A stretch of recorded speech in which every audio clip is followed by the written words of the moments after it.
Assalomu alaykum. Bugungi darsimiz glikoliz jarayonini o'rganamiz. Bu jarayonda energiya hosil bo'lishi tezroq kechadi, glyukozadan piruvatgacha boradi. Glyukoza birinchi jarayonda glukokinaza va geksokinaza fermentlari yordamida glyukoza 6 fosfatga o'tadi. Ya'ni bu yerda bitta ATF dan ADF ga o'tadi, ya'ni bitta fosfat kislota qoldig'ini glyukozaga beradi. Bizda ATF adenozin trifosfatidir, adenozin difosfatga o'tyapti. Bitta fosfat kislotani bunga beryapti. Keyingi jarayon izomeraza fermenti yordamida glukoza 6 fosfat, fruktoza 6 fosfatga o'tyapti, ya'ni izomerlanyapti. Bu jarayon bizda qaytar jarayon bo'ladi, orqaga qaytishi ham mumkin. Endi fosfofruktokinaza fermenti yordamida fruktoza 6 fosfat, fruktoza 1,6 difosfatga o'tyapti. Bu yerda ham yana bitta ATF sarflanib, ADF ga o'tyapti. Fosfat kislota qo'shilyapti. Endi fruktoza 1,6 difosfat aldolaza fermenti yordamida 2 molekulaga ajralyapti. Dihidroksi atsetofosfat va glitseraldegid 3 fosfatga o'tyapti. Bizda dihidroksi atsetofosfat kerak emas molekula hisoblanadi. Shuning uchun izomeraza fermenti yordamida bu ham glitseraldegid 3 fosfatga o'tadi. Bu ham bitta jarayon.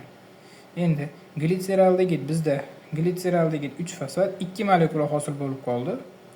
2 molekula glitseraldegid erkin sitoplazmadagi ikkita fosfat kislotani qo'shib olib, glitseraldegid 3 fosfat dehidrogenaza fermenti yordamida glitseraldegid 1,3 difosfatga aylanadi. Bu yerda ko'rishimiz mumkin, 2 molekulaga ikkita fosfat kislota qo'shilyapti.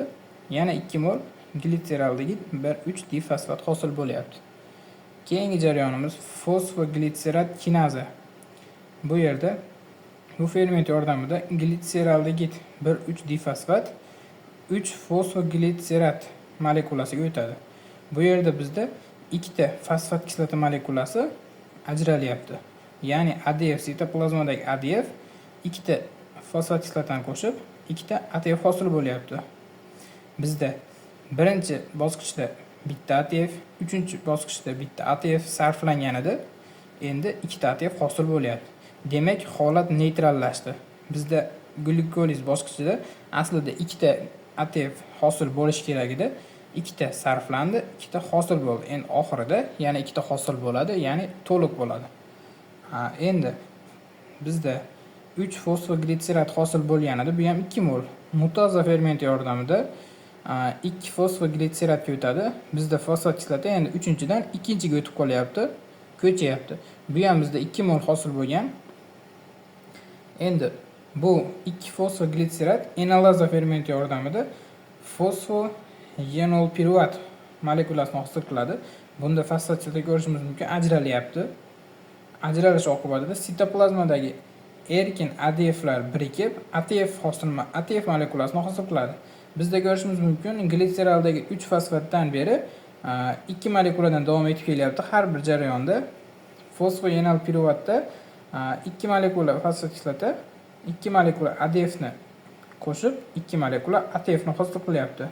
Bizda piruvat kinaza fermenti yordamida fosfoenolpiruvat piruvat molekulasiga o'tyapti. Ya'ni glikoliz jarayoni tugadi. E'tiboringiz uchun rahmat. Keyingi jarayon Krebs siklini tushuntirib beraman.